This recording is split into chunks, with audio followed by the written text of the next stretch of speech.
I walked into room 104 and I opened the briefcase. How do we detect a liar? Inside Some people believe it's expression that says it all. was some money. Is the truth written all over the face? Some say it's the voice that gives it away. Businesses are already deciding your honesty using this machine.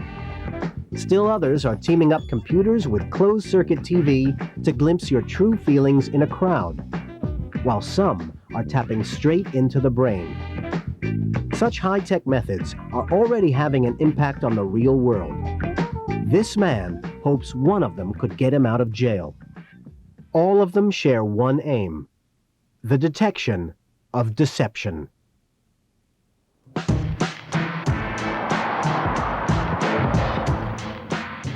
It's the oldest lie in the book, the cheating spouse. And how to tell if your partner really is lying to you? Hire a private detective. Over the years I've been doing this, we caught thousands and thousands of people lying.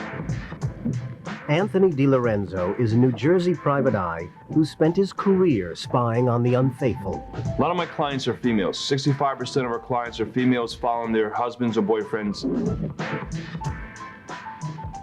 When someone wants to find if the spouse is cheating, what we do is surveillance, because I want to tell them exactly what they are doing. If they are meeting someone for lunch, we want them to know, is it a business relationship? Are they talking business, or are they talking monkey business? Our biggest days of work are Fridays and Mondays.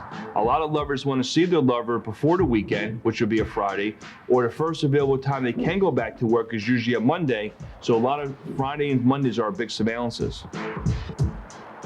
But if surveillance is out of the question, how can you tell if your partner is lying? Anthony believes there are clues. 28, in fact. The telltale signs of cheating. He's written a book about them. And his favorite? We're going to check for the number one sign of how to catch someone, which is checking the cell phone bill. As you see in the cell phone bill here, we have one number that's dialed over 20-some times. What's good about a cell phone bill is that local numbers appear. If this was on a regular bill, it would not show up.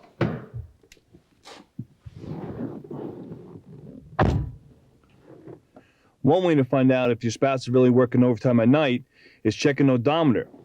But looking at the odometer, we could tell that this person here drove 39 miles last night. Round trip back and forth to his office is only 20 miles. There's 19 extra miles. Where did he go? For the guys that are going out on a Friday night with their friends, are they going out single or married?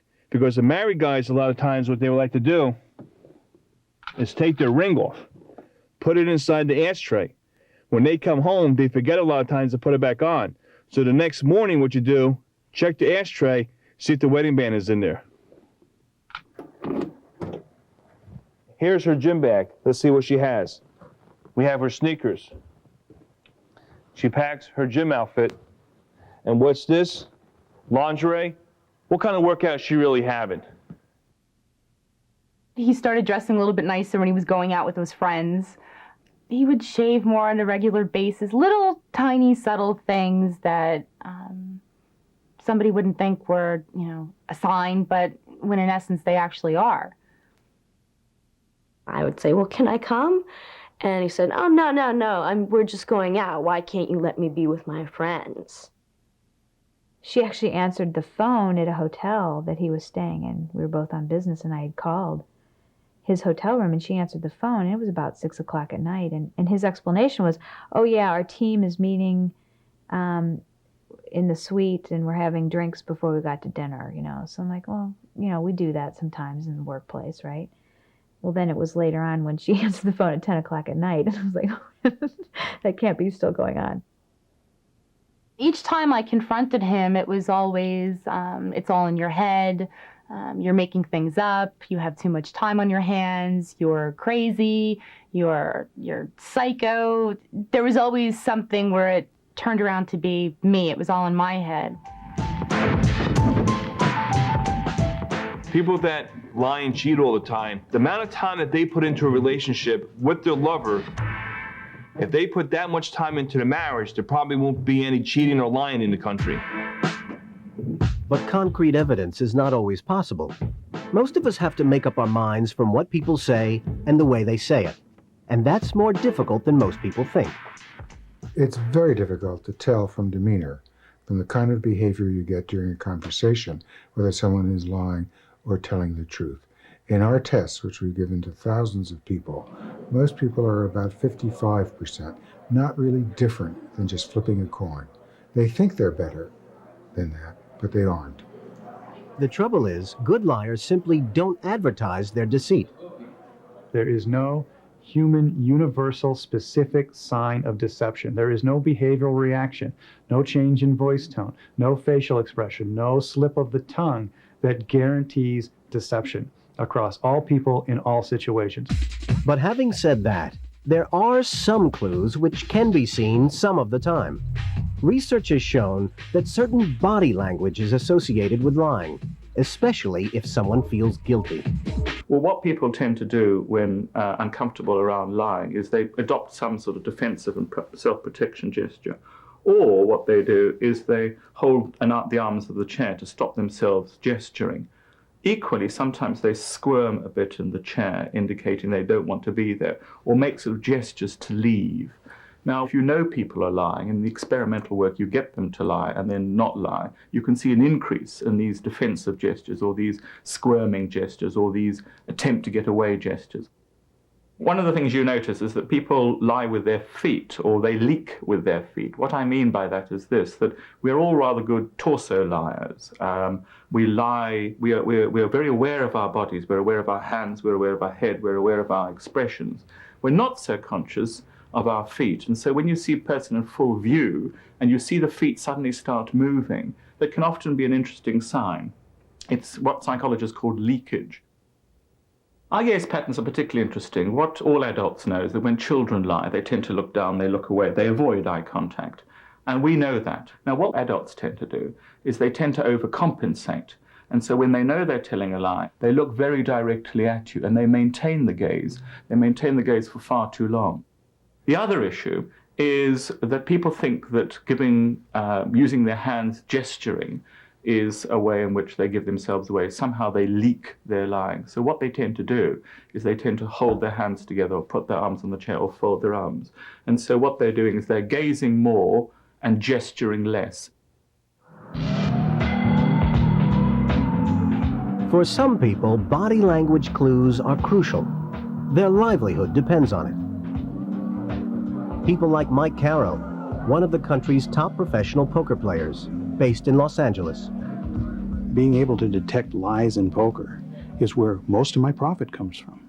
It is precisely beyond mastering all the fundamental strategies in that. There's this whole area, I call it the land where money grows.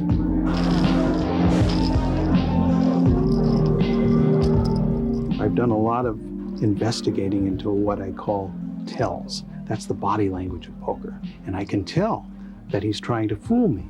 By trying to fool me, he's actually, through the way he handles his body, or through what he says, or through his breathing, he's giving me information about his hand that lets me take his money.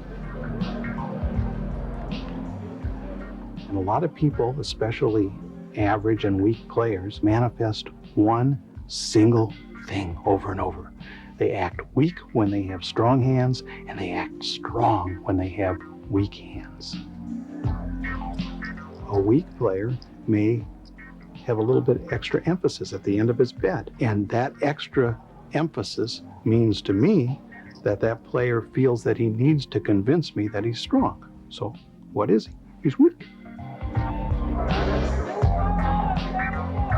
But however clever they're acting, sometimes players can't help giving themselves away.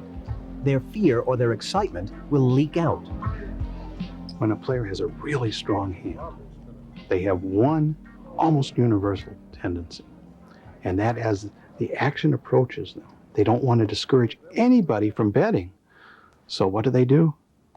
They look away, just like that. And sometimes their eyes even turn back toward the action. It's a dead giveaway that they're ready to pounce, but they don't want to scare you out of betting. Where is it?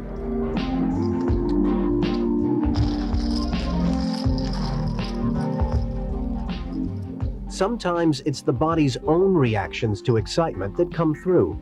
Things that cannot be controlled, however hard you try. At 1,500. You hear somebody normally breathing like this, hardly see anything. Then all of a sudden they've hit a hand. It's a really big hand. It's a monster hand. They know they're going to win the pot. Very frequently you can hear that extra breathing and their pace of breath quickens.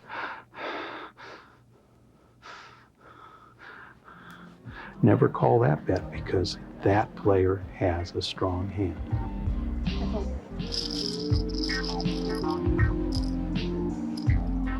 This is a game of deception. It's a game where you have to hide the true strength of your hand.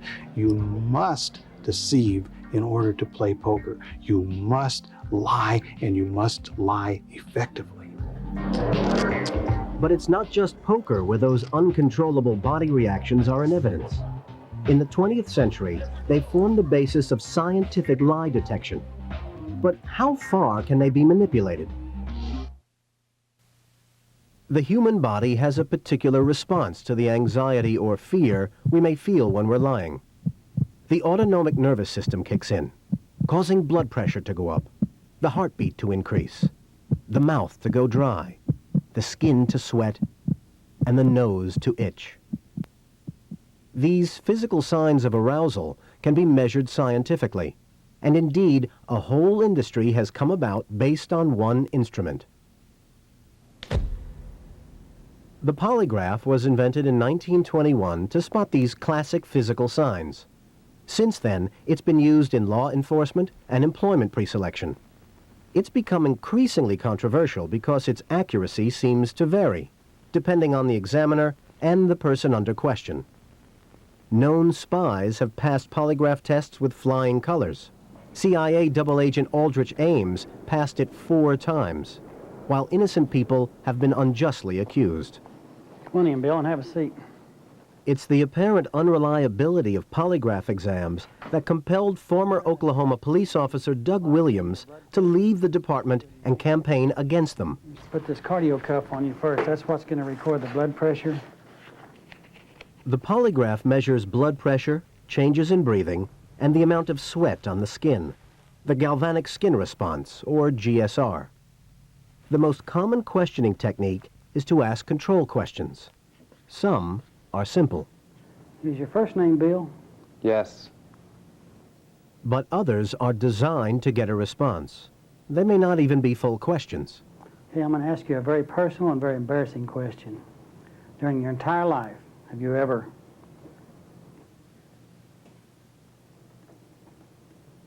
Then the examiner will ask relevant questions to the issue under investigation and see what happens. When you came to work here, did you tell the complete truth on your job application? Yes. If blood pressure goes up and breathing changes, it's called a lying reaction and could make you fail the test. But it can also be the result of just being nervous. Your largest reaction was on a question that I never even asked. That's when I threatened to ask you about I was going to ask you about a personal embarrassing question. I'm going to ask you something very personal and very embarrassing, but I never even asked the question. You anticipated that question and had a nervous reaction, so all the polygraph actually does is record nervousness and brand it as a lie. Doug Williams believes that even the tone of the examiner's voice can have an effect.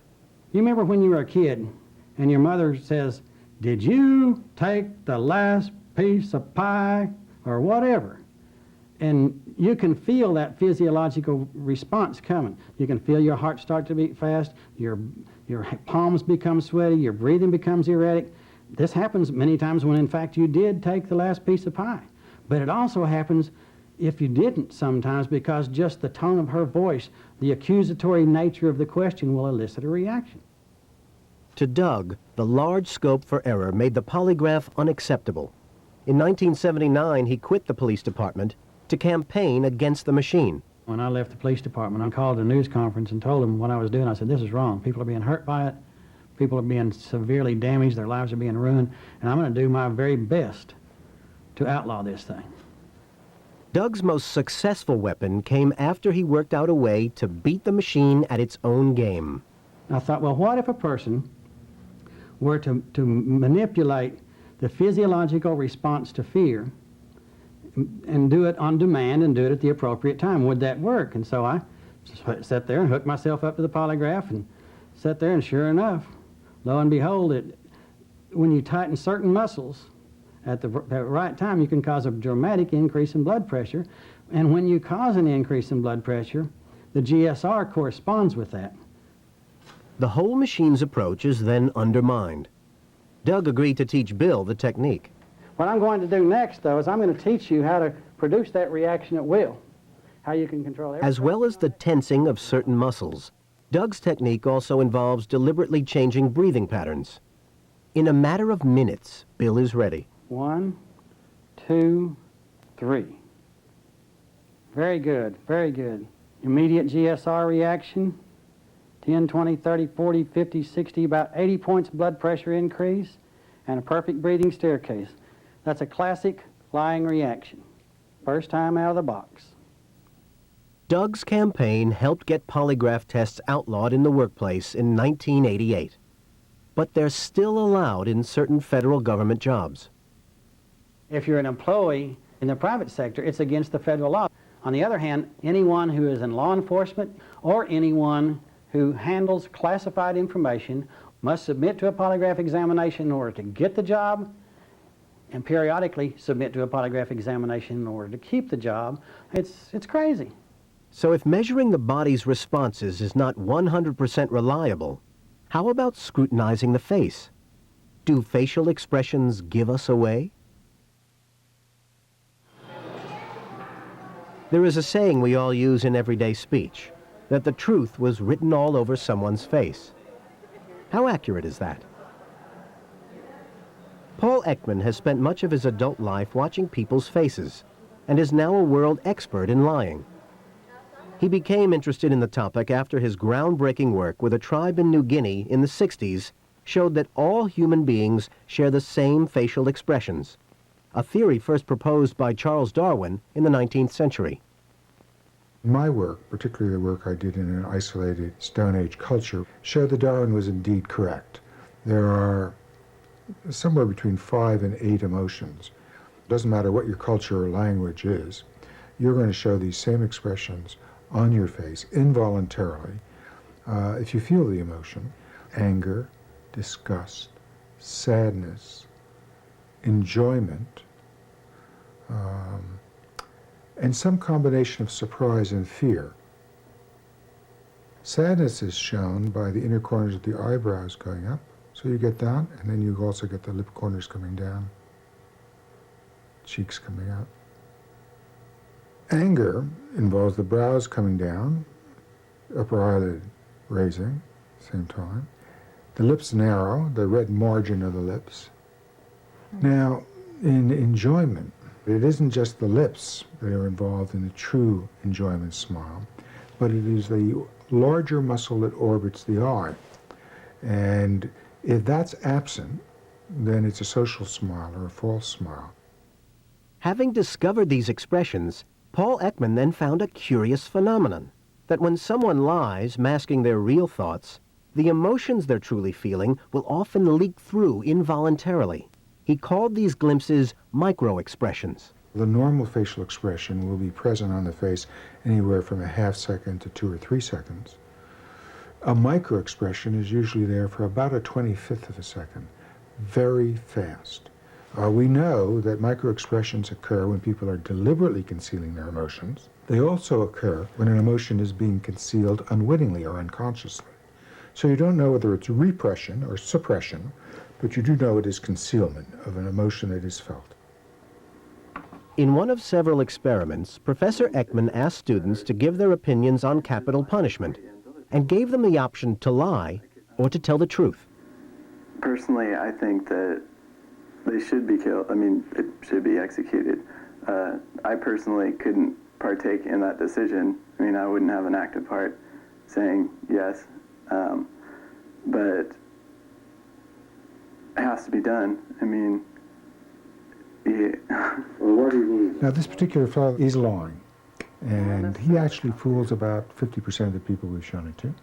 But he's a terrible liar. He makes almost every mistake in the book. Personally, I think that they should be killed. I mean, it should be executed. Well, we've already seen a little micro-expression in the forehead, and let me just back that up. You know, like,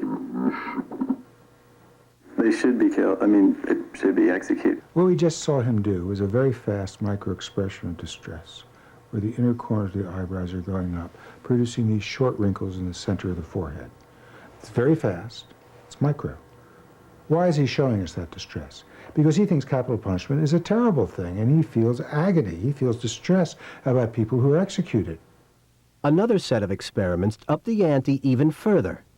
In order to arouse the real fear or excitement caused by high-stake lying, these students were given the option of stealing $50 from an envelope left unattended. If they lied successfully, they got to keep the money. If they were caught, they were punished, subjected to blasts of white noise in a small closet. Who do you think is lying? Do you know how much money was supposed to be in the envelope? $50. Did you take that money from the envelope? No, I did not. Did you bring that money with you into this room? No, I did not. Are you lying to me now? No, I am not. And how much money was in the envelope? $50. And you did not take it? No. You did not bring that money with you into this room? No. Are you lying to me now? No. Who did you choose? Well, the student on the left was honest. He did not take the money. The one on the right, however, was lying. The $50 is in his pocket. Can you describe exactly what happened, what you saw and did? This is a very difficult fellow to pick up. He really only gives us the barest clue. His answers are perhaps a little too clipped, too fast. And he's really being pushed to the wall. Gets faster and faster, more over-controlled. And you did not take it? No. You did not bring that money with you into this room? No. Are you lying to me now? No. Tough going, tough to figure out. He doesn't give us much behavior.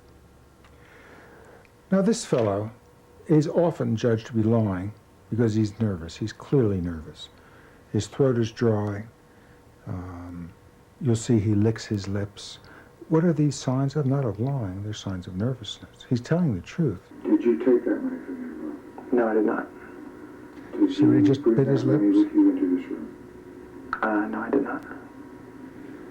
Are you lying to me now? No, I am not. First he bit his lip, and then he wiped his lip with his tongue.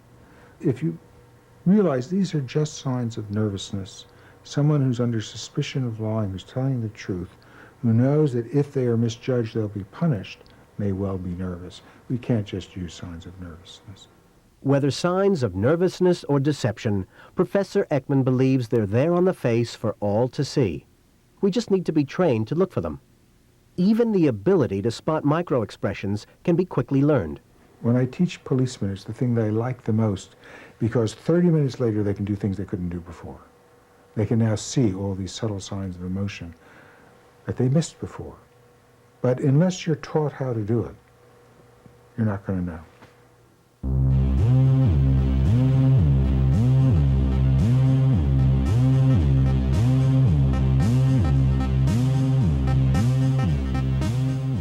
Oakland Police Sergeant Robert Chenault is a convert to Paul Ekman's work.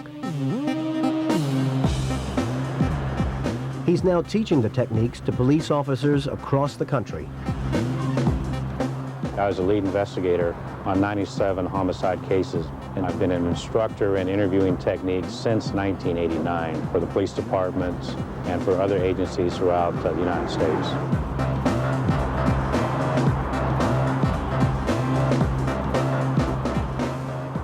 This technique's been great, not only for myself, but for other detectives that I've trained using this technique. They've given me positive feedback saying, hey, I see things now that I never noticed before. And it all helps us in being better interviewers, better detectives, because it helps us reach a point where we can either say, yes, this is the suspect, or we can rule this person out. He's not involved. In particular, he teaches police officers to look closely for concealed emotions, which may leak out through a micro-expression of anger, fear, or disgust. You ask the question, and if you're careful and you're watching, you'll see it. It happens so fast that before the person realizes and they can recover, you've already seen it. A robbery case I was investigating, I had a suspect, and I broached the subject of what's going to happen when we compare your fingerprints to any fingerprints we recovered at the crime scene. And his initial flash through his facial expression was of fear. So that told me, number one, was he probably wasn't wearing any kind of gloves, something I didn't know when I started the interview. The second thing was I used that as my plan of attack to go over that issue and use that as the main focus of how can you explain for your whereabouts? You've told me you weren't around, you weren't there, you didn't do it, and yet this kind of evidence doesn't lie. And that led to his eventual admission that he had, in fact, committed the robbery. He also ensures that a suspect's nervousness is not confused with lying. I expect someone to be nervous when we start the interview. And so what I want to do is use that time to build a rapport with the person to ease his fears or that nervous behavior so that I can establish a baseline of how they are normally, not under pressure, so that later on when I see a cluster of behavior, I know that's not nervousness, there's an issue that needs to be looked into in more detail. With nervous truth-tellers out of the way, Chenault believes detectives can instead concentrate on those with something to hide. If you engage the person in a conversation, you build rapport and use these techniques to watch for this behavior, then you're going to know I'm on the right path here. I'm not going to be fooled by someone. And it's helped me be more successful in conducting interviews.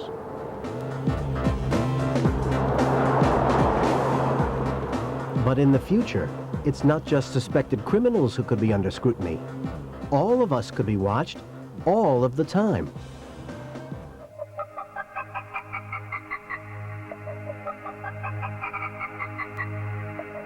What if it wasn't humans who were looking for lies? What if it was cameras and computers who were doing the detecting?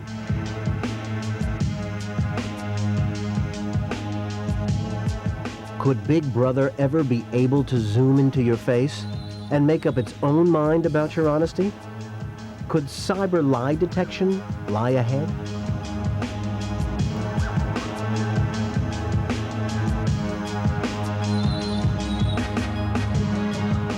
In a laboratory deep inside a California university, there's a team at work on the foundations of such a system. Using Paul Ekman's theories, they're creating a computer that will be able to detect emotions in human faces. Marion Bartlett is the project leader. We are teaching the computer to recognize facial movements. Getting a computer to analyze a face or to process anything visual is actually much more challenging than you might think. Things that we find easy, such as looking at a facial expression and understanding what that facial expression means, that's actually very hard to train a computer to do. It's a big challenge. First, the face is captured by the computer. We need to find the face in an image. Again, that's something that's very easy for a human to do. Where's the face? It seems obvious. Well, it's not so easy for the computer. So a number of members of our team are working on ways to find the face and capture it and to grab a little frame around the face. From that image, the computer will be able to identify the muscles that are being used. Eventually, it will be able to spot all 44 that are involved in creating different facial expressions. Then what we do is we analyze the face image using techniques that are based on what we know about how the human brain processes visual information. We use an array of sensors that analyze information, and then that information is fed into a classifier, and the computer decides which muscles have moved. The next step is to apply a label. The person is happy, the person is sad, the person is surprised, bored, confused, stressed. And the computer can make those kinds of decisions quickly. It can analyze an image in less than a second. Even more cleverly, the computer can work out if someone is faking an expression. For example, is the key eye muscle movement involved in the smile? If so, the smile is genuine. Because the computer can detect even a fleeting muscle movement, it will be able to instantly spot a micro-expression. And it can do this far faster and more reliably than a human. Microexpressions are very, very fast expressions, and human beings tend to miss them unless they watch the video in slow motion. Well, the computer analyzes the video frame by frame and would not miss the microexpressions. And a computer can analyze tape 24 hours a day, 7 days a week, flagging anything unusual. But its powers of analysis still have their limits. The computer can give us information about the facial expression, but whether or not that facial expression means that somebody is lying or not, that requires a lot more information and a lot more analysis. Currently, that would have to be done by a human. But in 5 to 10 years, the computer might be able to make those judgments itself. Is that what we want? It's an important ethical question about whether or not you want to have a computer doing that, or whether you always want a person in the loop making the final decision about whether or not somebody is telling the truth or lying.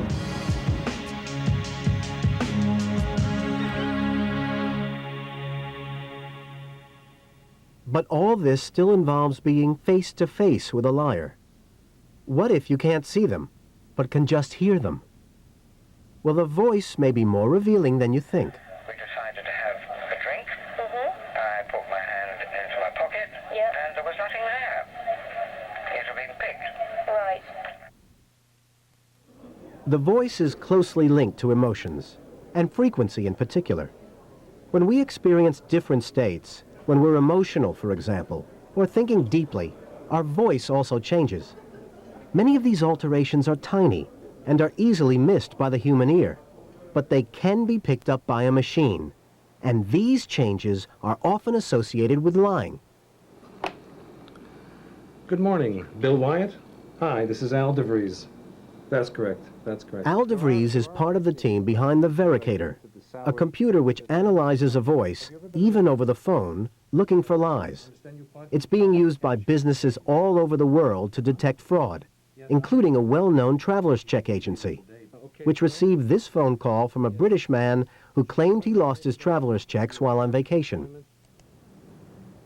Well, I cashed £40 out of the checkbook in the hotel in the morning. It must have been around about 9 o'clock. Yeah. We then went out of the hotel, got the cash, put it in my back pocket with the remnants of the one book. Right. And went on to the metro. Yeah. To the centre of Prague. We then, literally walked around for quite a while, and we decided to have a drink. I put my hand into my pocket, and there was nothing there. It had been picked. Right. After the conversation, the machine further analyzes the stress in the voice at each point on the tape, looking for 16 different indicators. This man has attracted suspicion. If we look at the first one especially, because we've marked that also as a relevant one. Well, I cashed. Well, I cashed. It comes across as a false statement. We have the second. £40 out of the. Okay, I cashed £40 out of the unsure inaccuracy about the £40. Could have been £50, £30, or whatever. Checkbook. Out of the book. We have a probable lie indication here. It may have been a loose check that he had already detached from the book. If we were to scroll down to another segment here where our individual here makes a very definitive statement about what actually happened to the checks. Now, initially he's calling about a loss. Doesn't know whether they've been lost, stolen, or eaten by a dog. But here we have a situation where it had been picked. A very definitive statement. We get a not sure kind of message, but we also know that there's an awful lot of cognitive conflict with what he's actually saying. Our particular man is not very happy with the words he's actually using. He doesn't feel comfortable with it. He is in conflict. The machine creates a baseline for the entire conversation against which changes can be compared. Deviations up or deviations down give us an indication that something is amiss and further investigation is required. Now, these parameters can be emotional parameters, like the first one here, Or they could be a cognitive parameter, which would give us an indication perhaps that the individual is in conflict, does not feel comfortable with what he's saying. It could be an embarrassment parameter, where the individual doesn't feel comfortable, but not so much because of a conflict, but because of the kind of language that he's using, and so forth and so on. Because the machine highlighted the caller as possibly fraudulent, the operator didn't authorize replacement checks immediately, but instead suggested he call again the next day, subtly warning him of their suspicions. She offered him several outs, or what we call windows, escape windows, and one of them was simply, why don't you have a further look in your room and see if you can find those checks? If you can find them, then please call us and let us know. And if you can't find them, also please call us and let us know. He never called, and of course the insurance company saved on having paid out on a possible fraudulent claim. But now there is a technique that bypasses external signs such as the voice. Instead, it goes directly to the source of the lies themselves. In the heart of Iowa, there's a man who can tap into your brain. He's not a psychic. He's not a magician. He's a scientist. And he's researching an aspect of the brain that could revolutionize criminal investigation. The brain is an electrochemical machine. When a person sees something that he recognizes, something significant to him, there's a particular brain response that we can measure, and we can identify this mathematically as being there or as not being there. Okay, Summer, you'll see words. To demonstrate this technique, called brain fingerprinting, he's asked a volunteer, Summer, to help him out. He's going to show her words she will associate with her 21st birthday party. One of those is pink balloons. I think you got pink balloons as a gift, didn't you? Yes, I did. And dollar bills were attached to the pink balloons. Yes. And then a friend named Jenny Nichols. Now, some of the other items you see will be relevant to other events that you don't know about, and we're going to be measuring the difference in your brain responses. Okay. Okay, hold that in for a minute. Thank you. These are sensors in the headband that pick up the electrical responses. Connect these to an amplifier that's connected to a computer which analyzes your brain responses. As Summer does the test and her brain responds to the phrases, Dr. Farwell looks for a specific brainwave pattern, a P300 wave, known in a larger form as a murmur. The test is repeated 5 times, and a final average pattern is produced. Here you can see the average brain responses from Summer during this test. And when she saw something that she recognized, one of those 3 particular phrases, we got this clear response that you can see. This is called a murmur, which is an acronym for a long technical term. And this red line represents the response to those items that Summer knew. The other 2 lines are the brain's responses to items that she did not know. It's clearly lacking this murmur. It's lacking this recognition response. The science behind this is extremely solid, is extremely well accepted in the scientific community. These particular methods of detecting information in the brain are things which we have tested widely in research with the FBI, in research funded by the CIA, in research with the US Navy. We've run over 170 cases. In every case, we've gotten the correct result.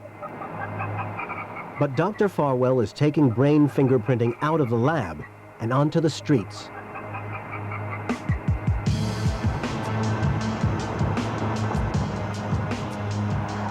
He's using it to get justice for a man who claims he was falsely imprisoned for a murder committed 23 years ago. Terry Harrington was only 17 when a security guard was found murdered near some abandoned warehouses. On the testimony of an acquaintance, he was convicted of the crime. He claims he was nowhere near the scene, at a concert with friends 30 miles away. He's been in prison for all his adult life. He turned to Larry Farwell for help. So I investigated the case. I looked at the trial transcripts. I talked to witnesses. I visited the crime scene. And I was able to determine that many of the details about the crime that the perpetrator would have to know.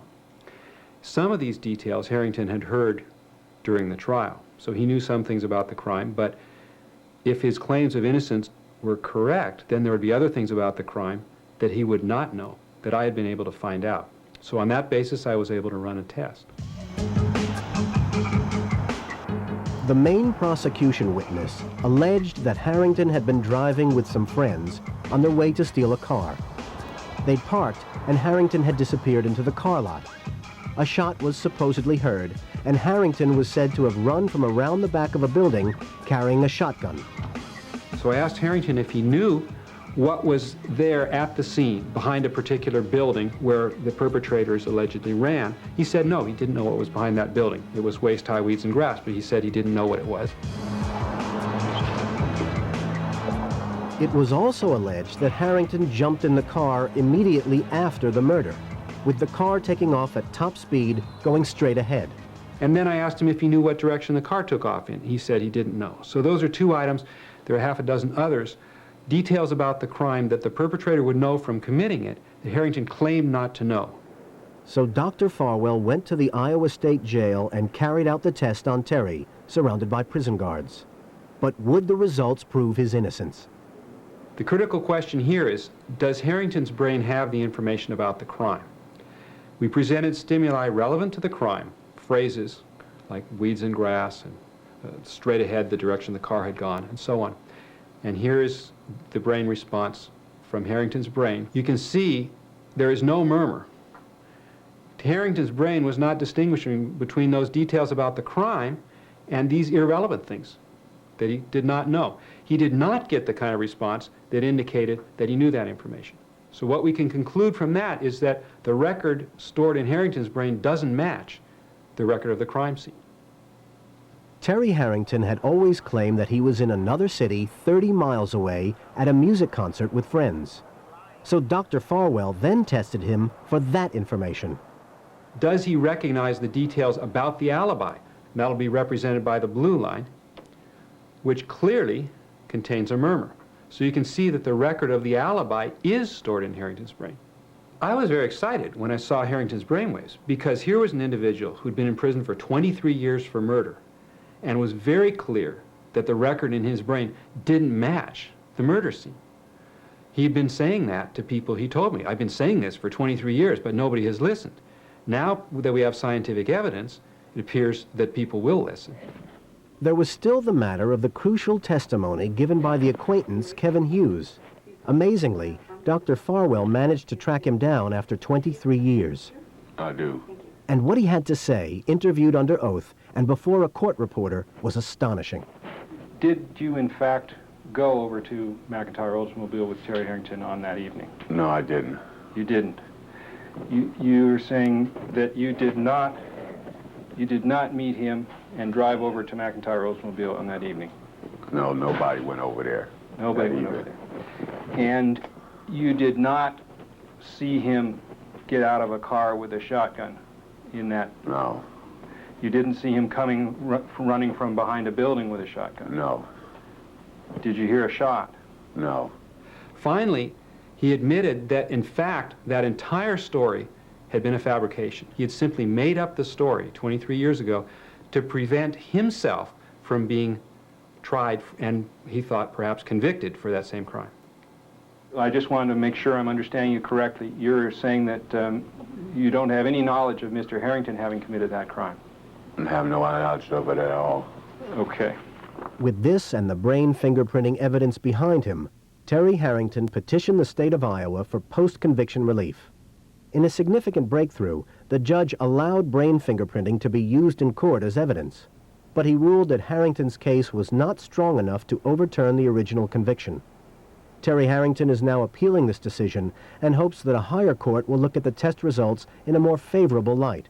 If so, his future could be changed forever, as could thousands of others.